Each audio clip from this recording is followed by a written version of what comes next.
네, 안녕하십니까. 오늘은 아인산염 활용 기술에 대한 교육을 시작하겠습니다. 오늘 첫 번째 시간이라서 제 소개를 간단히 하고 시작을 하겠습니다. 저는 1996년도 여주시 농업기술센터에 근무를 시작해서 점동, 가남, 능서, 대신면 4개면 농업인 상담소장을 거쳐서 현재는 소득기술팀장으로 근무하고 있습니다. 어, 자격증으로는 2011년도에 농학기술사를 획득했고 유기농업기사와 종자기사를 가지고 있습니다. 먼저 아인산염 활용 역사에 대해서 말씀드리면 1998년 농진청의 지영진 박사가 역병, 녹균병, 잘농병에 대해서 기술을 보급하였고 1999년도에 여주시에서 도입한 분은 주정현 상담소장이 도입을 했습니다. 이분은 제가 멘토로 모시고 있는 분인데 기술사가 무려 3개나 가지고 있는 분입니다. 저희 지역에 참외, 벼, 육묘 등 전국 최초로 도입을 했고요. 확대 보급은 2011년도부터 14년도 제가 능서면에 근무하면서 확대 보급이 시작됐습니다. 확대 보급된 사례를 말씀드리면은 2011년도에 주정현 상담소장이 가남읍으로 가고 제가 이제 능서면에 근무를 왔는데 여기 사진에 보이는 능서면 농촌 지도자 회장 안희원 회장과 서재호 사무국장이 아인산염을 활용해서 벼육묘를 해보니 상당히 뜬묘도 나오지 않고 뿌리 발근이 좋으니 농촌 지도자 회원 전체에게 보급을 하자라고 해서 시작을 하게 됐습니다. 저도 그 전에 98년도부터 진흥청에서 보급된 기술이라서 내용을 알고 있었지만은 화공약품을 가지고 제조를 하는 거기 때문에 농업인들이 혹시 다칠까봐 걱정을 했는데 두 회장님과 사무국장님의 도움으로 이 기술을 보급을 시작을 했습니다. 그래서 지금은 전체 여주시 면에서 모든 면에서 아인산염을 활용해서 벼육묘를 하고 있습니다. 에피소드 한 가지 말씀드리면 2013년도 제가 능서면에 근무할 때 벼 모짜리 뜬묘 방제법 개발 주목이라고 농업인신문에 주정현 상담소장이 발표를 했습니다. 그래서 이 내용을 보고 제가 능서면 근무할 때 한 농업인이 와서 전에 근무하던 주정현 소장은 이 아인산염 제조하는 것을 가르쳐 주지 않고 현재 소장이 가르쳐 줬는데 신문에 다른 사람이 냈다라고 이렇게 좀 의아해서 오셨던 내방인이 있었습니다. 오른쪽 그림을 보시면은 이 병에 발생하는 그림인데 어떤 병이 발생하려면 병원균이 있어야 되고 식물체가 있어야 되고 어떤 환경, 비가 온다든지 습도가 높다든지 이런 환경 3가지 조건이 맞아야지만 병이 발생이 되죠. 이처럼 아인산염이 전체적으로 확대 보급을 할 수 있는 거는 주정현 소장이 벼에 어떤 육묘라든지 뜬묘라든지 이런 것들을 기술을 보급을 시험 재배를 했고 또한 능서면에 지도자 회장님 안희원 회장님과 서재호 사무국장 그리고 이 3박자가 맞았기 때문에 지금 여주시에서는 전체적으로 벼육묘에 활용하고 있다고 생각합니다. 뜬묘 증상을 사진으로 보시면은 잎이 낮에는 시들고 밤에는 펴지는 현상이 지속되는데 뿌리 발달이 늦고 지나면서 갈색으로 변하게 되죠. 그러면 벼 이양하기 전에 뿌리채 뽑혀서 곰팡이가 이제 보이게 되죠. 뜬묘 발생 원인을 살펴보면은 이제 고온이 되면서 토양 수분은 적어지고 파종 밀도가 높아진 경우에는 배유의 양분의 급격한 소모가 이루어집니다. 그러면서 뿌리 호흡 능력이 저하되고 인산 흡수력이 저하되면서 뿌리가 급격히 노화돼서 뜬모가 발생하게 됩니다. 아인산염 효과는 농진청에서 역병, 녹균병, 잘록병 3가지에 대해서 효과가 있는 것을 발표를 했습니다. 그래서 저희 같은 경우에 감자 역병이라든지 사과 역병, 오이의 녹균병이라든지 참외 녹균병, 고추 등 각종 육묘를 할 때 잘록병에 대해서 효과가 아주 좋은 것을 확인했습니다. 자, 이게 벼에 뜬묘가 나오는 사진인데요. 이 뜬묘가 나올 때 뿌리를 뽑아보면 완전히 갈색으로 됐습니다. 그런데 아인산염을 주고 다음날 아침에 가서 뿌리를 뽑아보면 이렇게 하얀 새뿌리가 나오는 것을 확인할 수가 있습니다. 자, 아인산염을 이용해서 육묘를 할 경우에 벼에 육묘 매트가, 뿌리 매트가 이렇게 하얗게 완전히 양탄자처럼 잘 형성되는 걸 볼 수가 있겠고요. 요 능서면에 있는 농업인인데 이분은 매트가 잘 형성돼서 벼를 매트째 던져가면서 이양을 하는 모습입니다. 다른 작물에 시험한 결과 요거는 배나무인데요. 그 배나무인 경우에 꽃눈이 상당히 죽는 원인 모를 죽는 경우가 많이 나왔는데 인근 지역의 한 농가가 이 아인선염을 이용해서 계속 정기적으로 살포했더니 꽃눈이 충실해지는 것을 확인을 할 수가 있었습니다. 아인산염의 구조 및 원리를 보면 일반적으로 인산은 H3PO4인데 아인산은 산소 하나가 없어져서 H3PO3가 됩니다. 그래서 pH 구조가 되는데 이 pH 구조가 이 역병균의 인산 대사를 억제하고 병 저항성을 유도하는 원리가 되겠습니다. 그리고 뿌리가 갈색으로 된 뿌리에서 하루 뒤에 하얀 새뿌리가 나온다는 그런 얘기는 아인산의 효과가 일반적으로 인산 비료는 50%가 흡수하는데 한 5일이 소요가 됩니다. 하지만 아인산염은 98%가 흡수하는데 3시간이면 충분합니다. 그렇기 때문에 전날 아인산염을 뿌리고 다음날 갔을 경우에는 새뿌리가 나오는 것을 쉽게 확인할 수가 있었던 겁니다. 또한 아인산은 이제 산소와 쉽게 결합해서 인산으로 변화되는 그런 그 단점이 있습니다. 그래서 아인산염을 만들었을 때는 밀봉을 하면서 보관을 해 주시는 게 좋을 것 같습니다.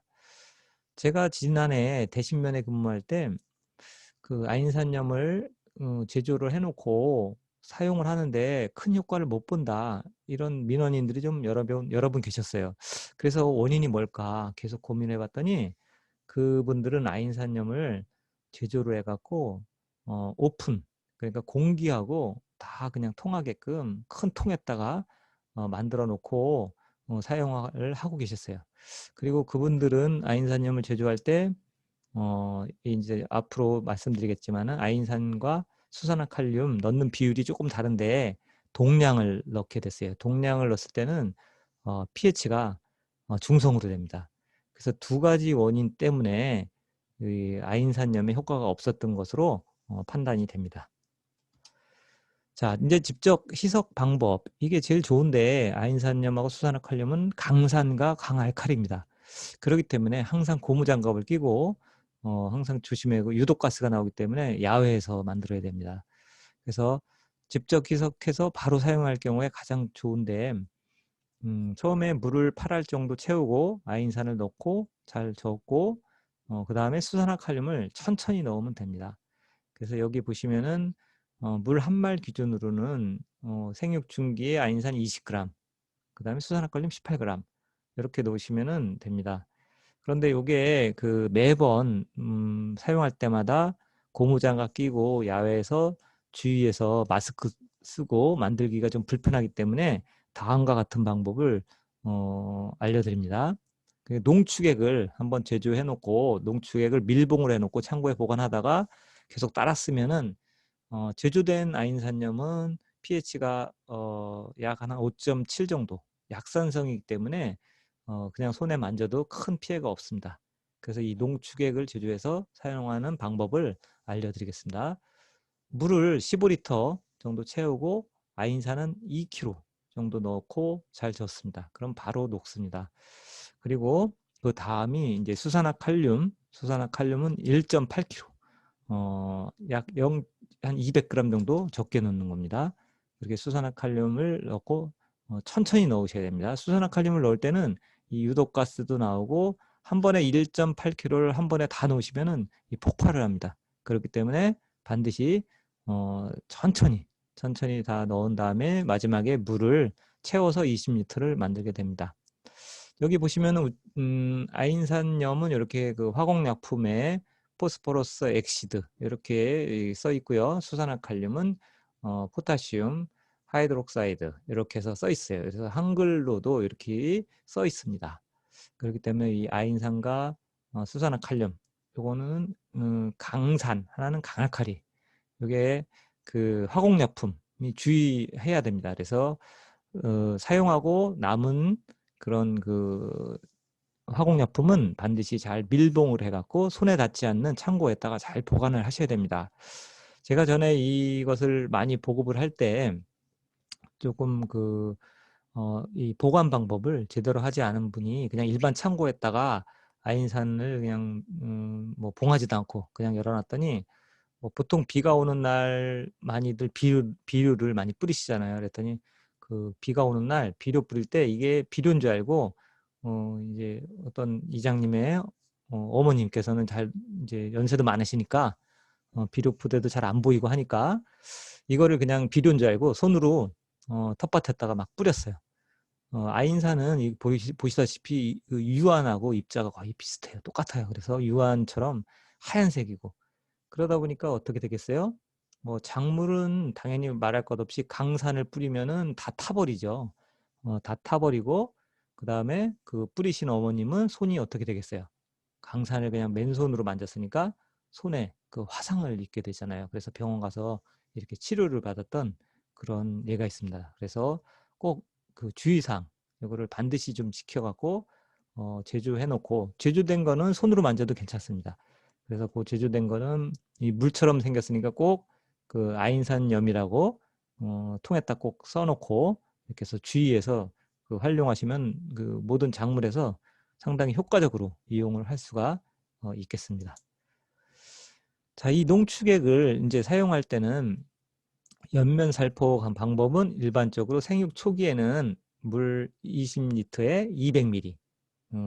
이제 일반적으로 중기, 생육 초기. 그러니까 생육 초기에는 항상 반량 100ml 정도를 사용하시면 됩니다.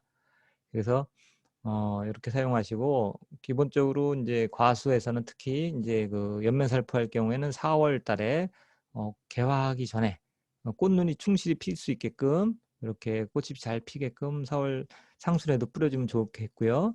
그 다음에 10월 달에는 모든 과수류가 내년도 꽃눈이 뭐 8월부터 만들기 시작되잖아요. 그럼 9월, 10월 이렇게 꽃눈이 충실히 만들어지게끔 수확 후에도 연면 살포를 해주면 상당히 효과가 좋습니다. 그리고 토양 관주는 그 아인산염의 부수적인 효과가 뿌리 발근이라 그랬죠.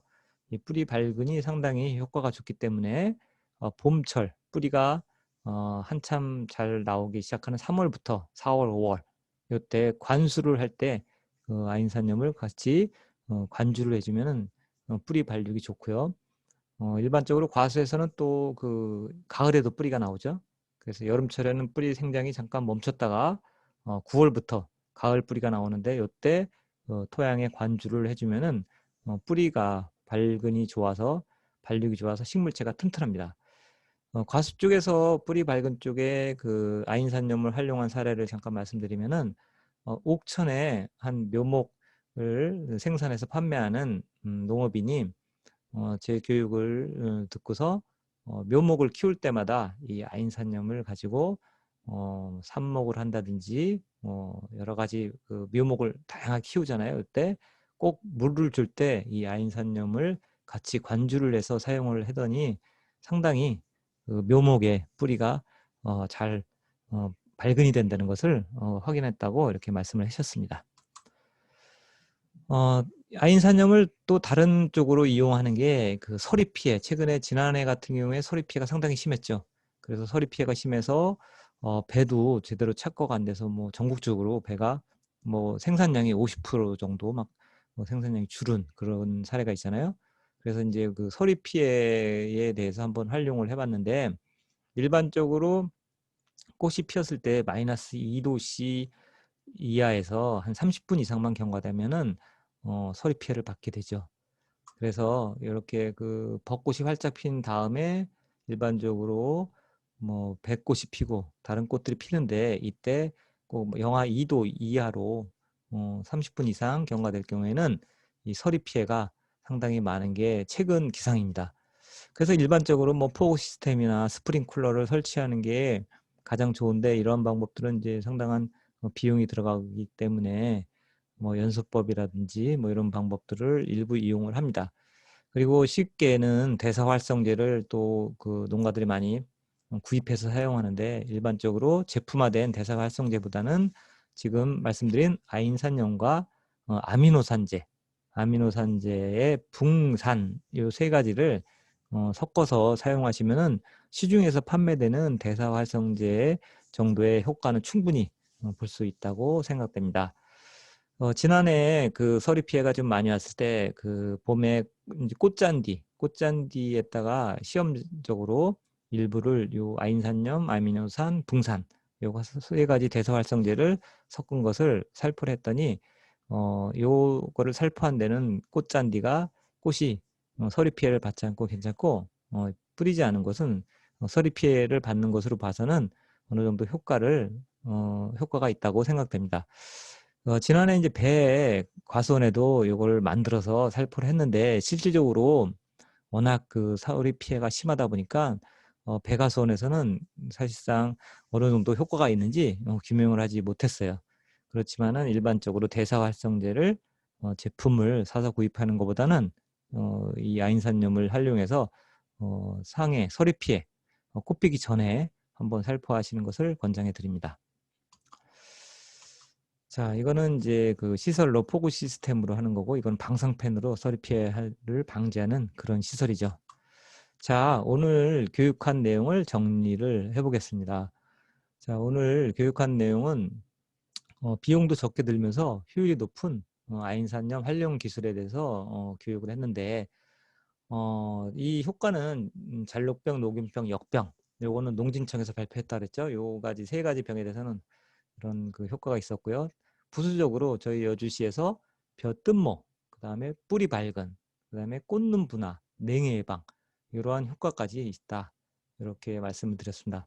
그 기작은 이 pH 구조가 병의 인산대사를 억제한다 그랬고요. 농축액 만드는 방법은 그림과 같이 이렇게 만드시면 된다고 그랬습니다. 그 다음에 농축액 사용 방법도 그림과 같이 희석해서 사용을 하시면 되겠고, 마지막으로 냉해 예방제, 이건 아인산염에 아미노산, 붕산 이렇게 해서 전착제까지 사용을 해서 사용하시면 효과가 좋다고 얘기했습니다. 자, 오늘 교육이 도움이 되셨다면은 구독과 좋아요를 좀 클릭해 주시기 바라겠습니다. 네. 마지막으로 저희 여주시는 쌀이 유명하죠.